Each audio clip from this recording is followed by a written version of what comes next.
Picture this. It's early morning in 1400s England. The sky still heavy with gray clouds that never seem to fully lift, and you wake slowly beneath rough wool blankets, feeling a dull ache in your joints that you can't ignore. The kind of ache that today might send someone reaching for medicine without a second thought. But in your world, there is no bottle waiting on a shelf, no doctor's appointment, no quick answer, only questions, only observation, only the quiet calculation of risk. You sit up and listen to the room around you, the faint crackle of a dying fire, the soft movement of someone outside beginning their chores. And you try to decide whether your body feels strong enough to face the day, because strength, not diagnosis, is what determines survival here. The air smells of smoke and damp wood, a constant reminder that life is lived close to the elements. And as you step onto the cold floor, you feel the weight of uncertainty settle over you. Illness in this time is not a temporary inconvenience. It is a shadow that can change everything. And without medicine, every small symptom becomes a story waiting to unfold.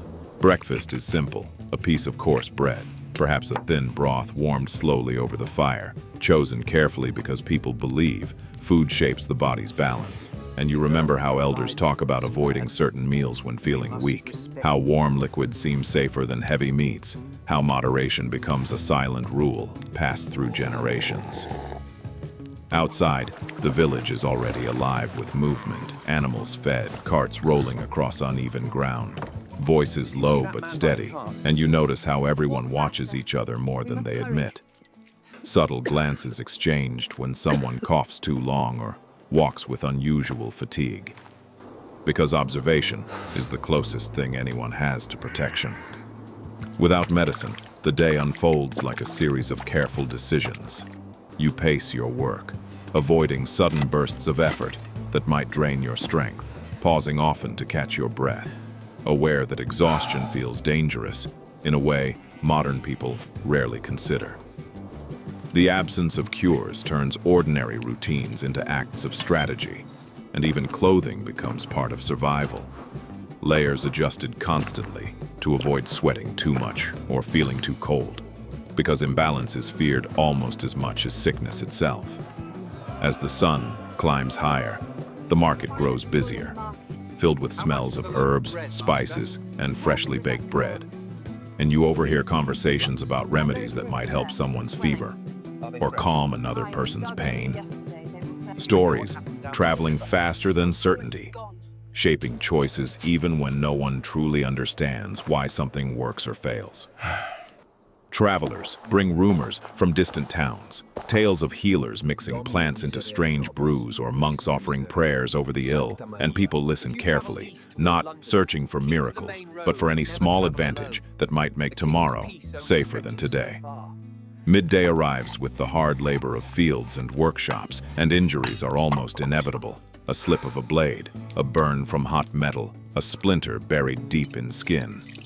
And treatment is immediate but simple. Cold water poured slowly, cloth wrapped tight, perhaps crushed herbs pressed against a wound. Actions guided more by tradition than by science, yet performed with seriousness and care because doing nothing feels more dangerous than trying something. Pain is not hidden here. It is accepted as part of daily life, and endurance becomes a quiet skill learned early in childhood. When someone nearby shows signs of illness, the mood of the village shifts almost instantly. Distance grows without harsh words. Doors close earlier than usual, and fresh air is welcomed even when it brings cold winds into warm rooms, because many believe circulation keeps unseen dangers away.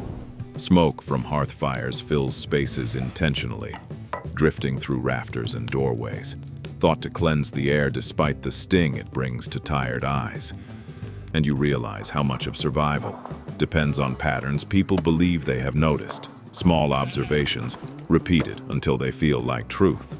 As afternoon light fades, fatigue settles into your muscles again, reminding you that without medicine, recovery often looks like slowing down rather than fixing the problem, and you choose to rest near the fire while others continue working, hoping your body will find its balance on its own.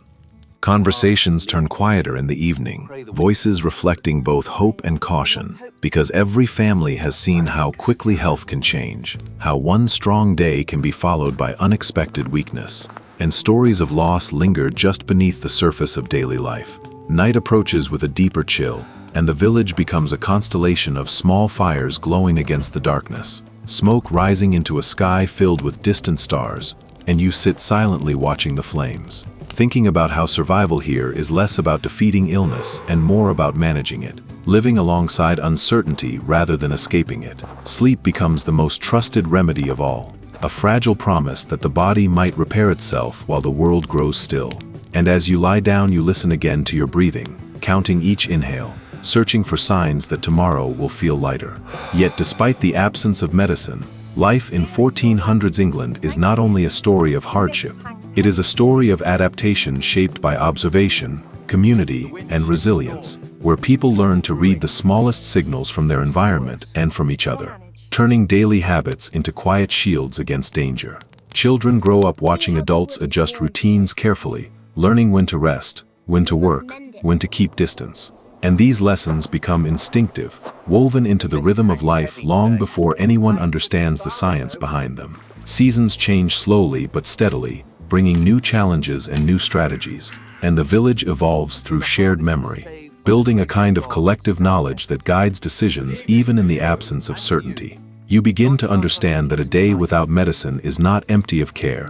It is filled with constant attention, with small acts of caution repeated hour after hour, shaping a life that feels fragile yet surprisingly strong. As the night deepens, the sounds of the village fade, replaced by wind brushing against wooden walls and the soft crackle of embers, and you realize that survival here is less about finding perfect answers and more about enduring imperfect conditions with patience and awareness. The ache you felt in the morning has not disappeared, but it has softened enough to let you rest, and that small change feels like a victory, proof that sometimes the body finds its own way forward even without the tools we rely on today. In this world, humanity moves carefully through uncertainty, building routines that balance fear with hope, and every sunrise offers another chance to continue, another chance to adapt, another chance to live with dignity despite the risks that linger everywhere. A day without medicine in 1400s England is not simply a tale of struggle, it is a portrait of resilience shaped by observation and community. A reminder that long before modern science transformed healing, people relied on patience, shared wisdom, and quiet determination to carry themselves through the unknown, proving that even in a time without cures, life could still move forward, one careful breath at a time, guided not by certainty but by the enduring human instinct to survive, and to keep going no matter how uncertain the world might feel.